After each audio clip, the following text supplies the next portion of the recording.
Major काम हमारा यहाँ से शुरू होगा। ठीक है, ये रहा। डेटा पर आता हूँ मैं, और डेटा पर आने के बाद हमने यहाँ से डेटा स्टार्ट करना है सेंट्रल वैल्यू से। सबसे पहली चीज find a central value. When you have two or more numbers, it is nice to find a value for the center. अगर आपके पास दो नंबर्स हैं हमारे पास, तो उनका सेंटर हम फाइंड कर ले तो समझ लो हमें उसका एवरेज मिल गया। आप समझ लो सेंटर वैल्यू किसी दो नंबर्स की कैसे फाइंड की जाती है। देखो 3 है और 5 है, 3 और 7 के दरम्यान में अगर सेंटर वैल्यू की बात करूं तो 3 के बाद 4 और 7 से पहले 6, बीच में क्या आया 5। एक स्टेप इसके भी एक स्टेप के बाद 5 आ रहा है, इसके भी एक स्टेप के बाद 5 इन दोनों नंबर्स के दरम्यान का क्या है सेंटर है। और अगर यही सेंटर मुझे फाइंड करना हो तो एक और तरीका होता है मेरे पास, क्या एवरेज निकालना। क्या निकालना? एवरेज। इस तरीके से दो नंबर्स दिए हुए एवरेज का मैंने आपको पहले भी बताया हुआ है, एवरेज निकालना किसी नंबर्स के। तो जितने नंबर्स हैं जो भी वैल्यू है 3 और 7 इन दोनों को प्लस किया और टोटल कितनी वैल्यू है 1 और 2, तो टोटल नंबर ऑफ वैल्यू से डिवाइड कर दिया। We can calculate it by 3 and 7 then dividing the result by 2। अच्छा, 3 और मोर नंबर्स, 3 या 3 से ज्यादा नंबर हो तो क्या करेंगे? We can use that idea of adding the dividing when we have 3 और मोर वैल्यूज। हम डिवाइड वाला रूल कैसे यूज करेंगे? What is the centre value of 3, 7 and 8? We calculate it by 3, 7 and 8 and divided by the result 3। हम इनको क्या करेंगे? तीनों को ऐड करेंगे, इसको फिर इसको और इसको। इन तीनों को ऐड करने के बाद डिवाइड करेंगे 3 से। 3 से क्यों? ये वैल्यूज कितनी है 1, 2 और 3। इसकी एग्जांपल अगर मैं दूं तो ऐसे ही है भाई, एक बच्चा है उसके पास 2 रुपए हैं, एक बच्चा है उसके पास 3 रुपए, एक बच्चा है उसके पास, चलो इसके पास 3, मैंने कितने दिए उसको 3 और 2 5, और इसके पास 4 रुपए। ये हो गया कितने 9 रुपए लिए मैंने, और कितने बचे 3। मैं इस 9 को 3 पर डिवाइड कर दूं, एक केस में कितने आएंगे?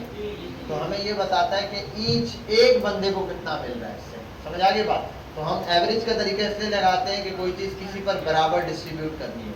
ठीक है, अच्छा हमारे पास अब आता है द मीन। मीन क्या चीज है? So for we have calculating the mean. Mean भी हमारे पास क्या होता है? और द एवरेज। मीन और एवरेज क्या है? एक ही चीज है। क्या है? सबसे पहले मीन की तरफ आते हैं। How to find the mean? Mean या एवरेज कैसे मालूम कर दीजिए? The mean is the average of the number. Mean हमारे पास क्या होता है? एवरेज होता है किसी भी नंबर का। It is easy to calculate, बहुत आसान है कैलकुलेट करना। क्या चीज? Add up all the number, जितने भी नंबर है उनको आप क्या करो? ऐड कर दो। Then divide how many numbers are there, और वहां जितने भी नंबर्स हैं उससे डिवाइड कर दो। बिल फर्स्ट मेरे पास यहाँ कितने नंबर है? 3 नंबर है। 6, 11 और 7 को प्लस कर दो और डिवाइडेड कर दो किससे? 3 से। जो भी नंबर मेरे पास आएगा आंसर वो क्या है? इनका मीन है, एवरेज है। मतलब अगर 8 तीनों के पास हो तो फिर क्या हो जाएगा? ये 24 ही अमाउंट बनती है। इसकी एग्जांपल देने के लिए इसने ये किया। एक के पास 6 पेंसिल्स हैं, एक के पास 11 है और एक के पास क्या है? उसने उठाई पेंसिल, सबको बराबर डिस्ट्रीब्यूट कर 8, 8, 8। समझ रहे बात? और ये वैल्यूज पॉइंट में भी आ सकती हैं। अगर मैं आगे की तरफ आऊँ यहाँ पर तो यही काम यहाँ पर भी हो रहा है। The sum of these number is 330। ठीक है, 330। देयर आर 15 नंबर, 15 नंबर है, इक्वल्स टू 33। इनको 33 को डिवाइड किया 15 से, 22 आया। 22 द मीन ऑफ या एवरेज क्या है? 22 का। अगर यह मतलब ये कि हर बच्चे को मैं क्या दे दूं? 22 रुपए दे दूं तो टोटल कितने बनेंगे? 330। ये है इक्वल डिस्ट्रीब्यूशन। नेगेटिव नंबर भी हो सकता है यहाँ। नेगेटिव नंबर कैसे? जैसे भाई 3 रुपए इसके पास है और 2 रुपए उसके पास है और क्या नाम है 4 रुपए उसके पास है, 9 रुपए यहाँ तक हो गए। अब 2 बच्चे ऐसे हैं, या बिलफर में बोलता 10 रुपए ले लेता हूँ। 1 रुपया इसके पास है, 4 रुपए उसके पास है, ठीक है, और 5 रुपए उसके पास है। कितने हो गए टोटल? 10 हो गए। और 2 बच्चे जिनके पास कुछ भी नहीं है। क्या नहीं है? 0। मैं 10 रुपए लेता हूँ और 5 पर इक्वली डिस्ट्रीब्यूट करता हूँ। एक को कितने मिलेंगे? दो दो, क्लियर हो गया, ठीक है। अब एक कंडीशन है कि 2 रुपए इसके पास है और 4 रुपए उसके पास है, 4 रुपए उसके पास है, कितने हो गए? 10 रुपए हो गए। टोटल बच्चे कितने? 5 में 5, 2 बच्चे हो रहे हैं। लेकिन वो जो और 2 बच्चे हैं उन दोनों ने 25-25 रुपए उधार लिया है, माइनस में। वो क्या है? तो यहाँ से 10 रुपए में एक को वापस करता हूँ, ठीक है। तो वो जो माइनस वाली वैल्यू है वो 50 से माइनस हो जाएगा। 50 में से 10 माइनस किए, कितने बचे? 40 बचे। बचे कितने? 5 है। वो 40 रुपए माइनस के सब में डिवाइड हो जाएंगे। मतलब ये कि 2 ने कर्जा लिया हुआ इन सब पर हो जाएगा। इसकी एग्जांपल देने के लिए ऐसे बोलता हूँ कि अगर किसी के अब्बू के पास जो है विरासत बाप की मिलती है, ठीक है, बच्चों को 5 बच्चे, बाप के पास 50 लाख की चीज है, विरासत है। क्या है? 50 लाख की क्या है? विरासत। 5 बच्चे, सबको कितने कितने मिलेगा? Equally distribute. अब 5 बच्चे बाप के और बाप पे 5 लाख रुपया का 50 लाख रुपया कर्जा है। अब क्या होगा? इक्वली डिस्ट्रीब्यूट होगा। हर एक के हिस्से में 10,000 रुपए कर्जा जाएगा। माइनस का 10,000, 10 लाख इस पर, माइनस का 10 लाख इस पर, माइनस का 10 लाख, पांचों पर माइनस। तो यही कंडीशन यहाँ पर भी लगती है। अगर किसी के पास माइनस में वैल्यू है तो माइनस की वैल्यू टोटल वैल्यू से क्या होती जाएगी? माइनस हो जाएगी। बिलफर्ज 2 3 इसके मिला लो, 2 उसके मिला लो और 5 इसके, टोटल कितने हो गए? 10। और 2 बच्चे जिनके पास वैल्यू किस में है? माइनस में। तो इस 10 में से उन दोनों की वैल्यू माइनस करो, जो पैसे बचे वो सब पे इक्वली डिस्ट्रीब्यूट। यानी कि इन 2 का कर्जा सबका कर्जा बन गया। अगर इन लोगों ने 6 रुपए कर्जे दिए हुए थे, ठीक है, या 5 रुपए कर्जा लिया हुआ था, दोनों ने मिला के टोटल 10 रुपए, 10 में से 5 रुपए माइनस करेंगे, पीछे कितने बचे? 5। तो वो 5 इन पांचों में इक्वली डिस्ट्रीब्यूट हो जाएगा। तो ये होती है मीन की कंडीशन, एवरेज निकालना जब हमारे पास माइनस में नंबर है। और सिंपली कैलकुलेशन में देखें अगर, तो कैलकुलेशन में सिंपल है। पहली वैल्यू 3 में, दूसरी -5, फिर प्लस, फिर 13 माइनस कर दो। इन सबको सिंपली इनके सिग्नेचर के साथ 3 -7 +5 +13 माइनस कर दो। अब इनको कैलकुलेट करो, टोटल करो तो क्या बनेगा? 12 आएगा। कैसे? 13 और 5 18 और 3 21 में से माइनस करो 7, हाँ, और 14 में से 2 निकालो तो 12 मेरे पास आ गया। ठीक है, 12 और 12 को कितने पे डिवाइड करना है एवरेज के लिए? कितनी वैल्यूज है? तो 5 पर इस 12 को क्या करूंगा मैं? डिवाइड करूंगा। मेरे पास 2.4 आ जाएगा। 2.4 क्या है? हर एक के हिस्से में आया। 2.4 एक को, 2.4 एक को, जिसने कर्जा लिया हुआ था उसका कर्जा भी खत्म हो गया और 2.4 उसके हिस्से में भी आ गया। ये होती है हमारे पास मेन की कंडीशन। एक कंडीशन से बताई हुई एवरेज वेट बता रहे हैं इनका। पहले वाले का वेट कितना है? 54, दूसरे वाले का है 58, तीसरे वाले का है 69 और है 56। 59.25 समझ लो एवरेज वेट है एक का। ठीक है, एवरेज वेट। अगर 59.25 एक का वेट होता तो सबके वेट मिला के कितने बनते हैं? ये जो इसका टोटल है 230। क्लियर? चलते हैं मीन। अच्छा, ये मीन आया कहाँ से? आप लोग जैसे ही वहां पर आए फाइंड एंड सेंट्रल वैल्यूज के अंदर, यहाँ आने के बाद नीचे आएंगे मीन पर। मीन पर आपके पास ये ऑप्शन है मीन।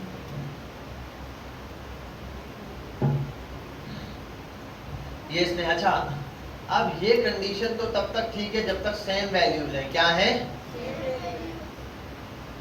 जब तक अलग अलग वैल्यूज आ रही है, एक आई दूसरी आई, ठीक है।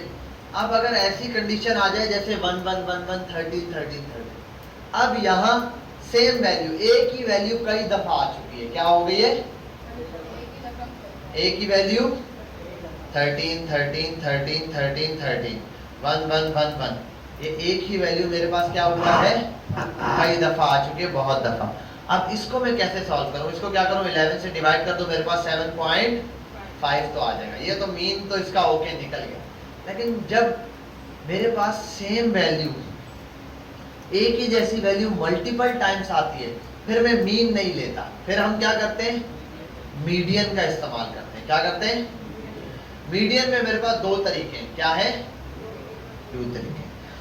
तरीका होता है, एक वैल्यू होती है जिसमें मेरे पास टोटल नंबर ऑड होंगे और एक होगा जिसमें टोटल वैल्यू क्या होंगी, टोटल नंबर ऑफ वैल्यूज और नंबर कितने होंगे मेरे पास, इवन होंगे। इवन या ऑड पर ये गेम चल रहा है। अब मुझे बताएगा उमर, ऑड नंबर क्या होते हैं?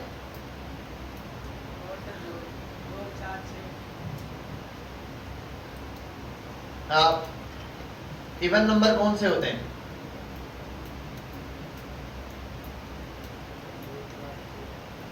2 4 6 इवन भी होते हैं, 2 4 6 ऑड भी होते हैं। अब दोनों एक दूसरे को बताओ इवन कौन से होते हैं और ऑड कौन से होते हैं? हाँ जी, 21 क्या नंबर है, इवन है ऑड है?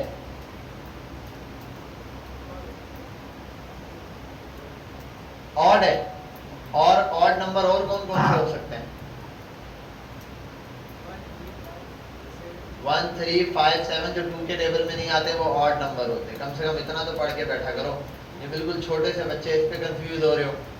बिल्कुल छोटे छोटे जो बच्चे होते हैं ना, बिल्कुल 1 2 3 पढ़ना सीखते हैं, उसके बाद टेबल पढ़ाते हैं, उसके बाद उनको यही तो करते हैं 10 तक इवन और ऑड नंबर सिखा रहे हो। वो भी नहीं सीखे तुमने, इतना ज्यादा नकल करके पास हुए हो। कौन सी क्लास में हो?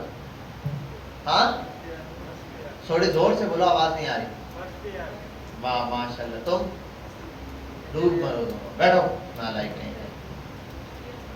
इसलिए उठाया तुम दोनों को, तो मैं यहाँ पढ़ा रहा हूँ, एक वहां देख रहा है और एक यहाँ सोया हुआ है। जो ऐसे होंगे फिर मैं उनको ऐसे ही उठा के ठीक करूंगा। अच्छा, अब लेना है मीन। अब मीन किस तरह, median, sorry median even number का कैसे निकलेगा? मिडिल का, मीडियन का मतलब होता है दरमियानी नंबर। क्या? दरमियानी नंबर निकालना। अब मेरे पास अगर 11 नंबर्स हैं, 11 नंबर्स, कितने? 11 नंबर्स का मतलब 1 से 11 नहीं, कुछ भी हो सकता है, कोई भी 11 डिजिट है। क्या है? लेकिन 11 डिजिट कैसे होंगे? ऐसे सेम सेम वाले चल रहे हैं, अलग अलग भी हो सकते हैं, सेम भी हो सकते हैं। मुझे क्या निकालना है? मीडियन। अब एक ऑड नंबर में तो मेरे पास बड़ा सिंपल तरीका है, वो ये है कि अगर 11 नंबर है तो मैं 1 बाय 1 दोनों साइड से काटना शुरू करूँ। एक यहाँ से गया, एक यहाँ से, 2 यहाँ से, 2 यहाँ से, 3 यहाँ से, 3 यहाँ से, 4 यहाँ से, 4 यहाँ से, 5 यहाँ से, 5 यहाँ से। कितने नंबर हो गए? 5 एक साइड पे, 5 10, बीच में कितना बचेगा? एक ही नंबर रह जाएगा, वो मेरे पास क्या है? मेरा मीडियन है। जैसे कि ये देखो। अच्छा, ये काम करने से पहले आपका सबसे पहला स्टेप होगा, आपने किसी चीज को असेंडिंग ऑर्डर में रखना है। किस में रखना है? हाँ बेटा, तुम्हारे से पीछे वाला उठो। असेंडिंग ऑर्डर क्या होता है?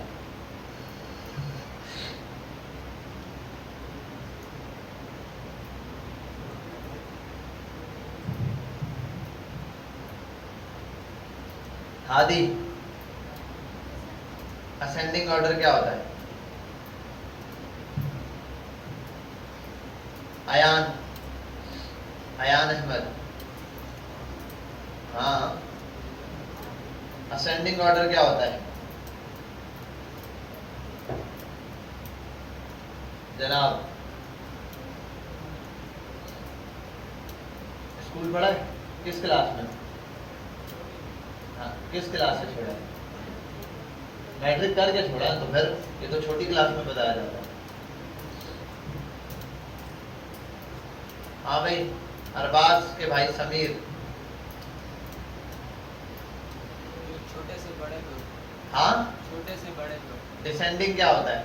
बड़े से छोटे को। हाँ, असेंडिंग। अच्छा, इसकी एग्जांपल दो कोई। जैसे अगर असेंडिंग है तो 1 2 3 यू चलेगा। हाँ, असेंडिंग है तो 3 2 1 यू चलेगा। वेरी गुड, शाबाश। तो समझ आ गई? असेंडिंग क्या होता है? असेंड होना, उठना, ऊपर की तरफ जाना। डिसेंड का मतलब, ये इसकी एग्जांपल भी दी थी, मोटिवेट करना, डीमोटिवेट करना। बैठ जाओ। बेटा, आप लोगों का कल नहीं परसों एग्जाम है, समझ लो, मैथ्स का। ठीक है, मैंने ग्रुप में भी डाल दिया था, वहां भी बता दिया आप लोगों को, क्लासरूम पे भी अपलोड कर दिया है, क्लास में भी बता रहा हूँ। कोई ऑफ ना करे, ऐसा ना हो कोई बच्चा बोले छुट्टी, छुट्टी तो बस फिर छुट्टी, फिर अगले कोर्स के लिए आना मत। ये मॉड्यूल जो पास नहीं करेगा, अगला मॉड्यूल वो फिर बैठा रहेगा, अगले मॉड्यूल में नहीं बैठेगा वो, पहले ये वाला मॉड्यूल। और इस मॉड्यूल के जो आउटलाइन भेजी है वो कम से कम आपने पूरी करनी है। ठीक है।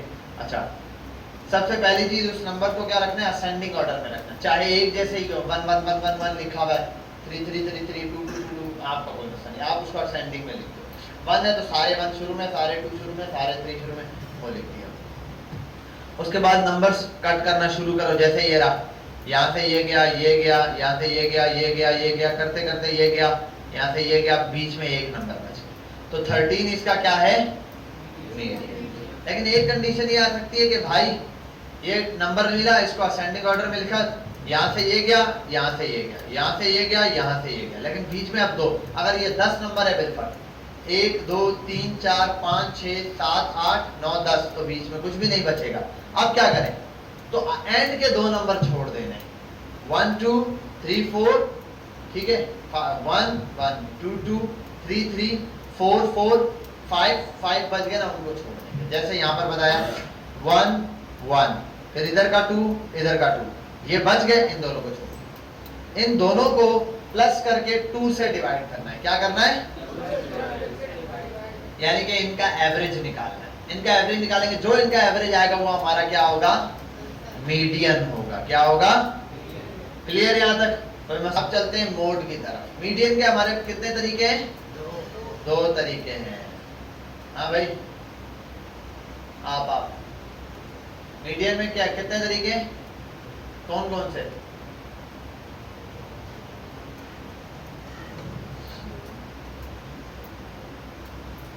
तुम्हारे आगे वाला बच्चा, आगे तुम बेटा, मीडियन में कितने तरीके हैं? कौन कौन से?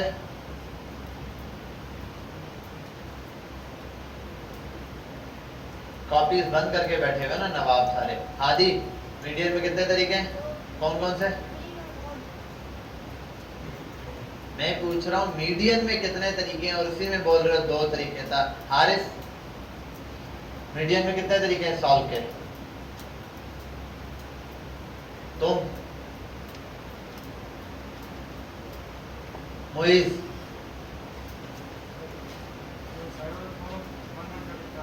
अभी मैंने बताया है कि नंबर कितने टाइप के नंबर हो सकते हैं उसमें? इवन और ऑड। अगर ऑड होगा तो क्या करेंगे? ऑड नंबर होंगे, अगर odd total number of values हमारे पास ऑड में आ रही है, मतलब 21 नंबर है, 23 नंबर है, 25 नंबर है, 27 नंबर है, तो हमारे पास एक मीडियन बचेगा। और अगर इसी तरह मेरे पास इवन नंबर है तो मेरे पास बीच में 2 वैल्यूज बचेंगी, फिर इन 2 वैल्यूज को मैं प्लस करूंगा और 2 से डिवाइड करूंगा, तो मेरे पास मीडियन है। क्लियर? और सबसे पहला काम क्या करना है मुझे? असेंडिंग ऑर्डर में लिखना है। किस में लिखना है? उमर, किस में लिखना है? हाँ, बैठ जाओ सारे। मोड क्या होता है? मोड बड़ी सिंपल सी चीज है। किसी भी सीरीज में सबसे ज्यादा रिपीट होने वाला नंबर क्या? जैसे इसमें 13 सबसे ज्यादा रिपीट हुआ है, 13 जो है 6 मरतबा, और 1 कितनी दफा? 5 टाइम। तो इसका मोड क्या है? 30। अच्छा, अगर कोई नंबर सर 2 से ज्यादा बार, 1 से ज्यादा मोड हो सकता है? मोड 1 से ज्यादा भी हो सकते हैं। कैसे? यहाँ देखो 3 1 टाइम है, 7 1 टाइम है, लेकिन 6 2 बार है, 4 भी 2 बार है। सर अब इन दोनों में से कौन सा मोड है? तो ये दोनों मोड है मेरे पास। So both 4 and 6 are modes. Clear हो गए आगे यहाँ तक? बस मीन, मीडियन, मोड, यहाँ तक आप लोग जाके अभी प्रैक्टिस करें और कल की तैयारी करें। आउटलाइन में जो कुछ दिया है इसको पढ़ें, कल इंशाल्लाह उसको डिस्कस करेंगे। आउटलेयर 2 छोटी सी और चीजें वो कल इंशाल्लाह डिस्कस करके इसको खत्म करें।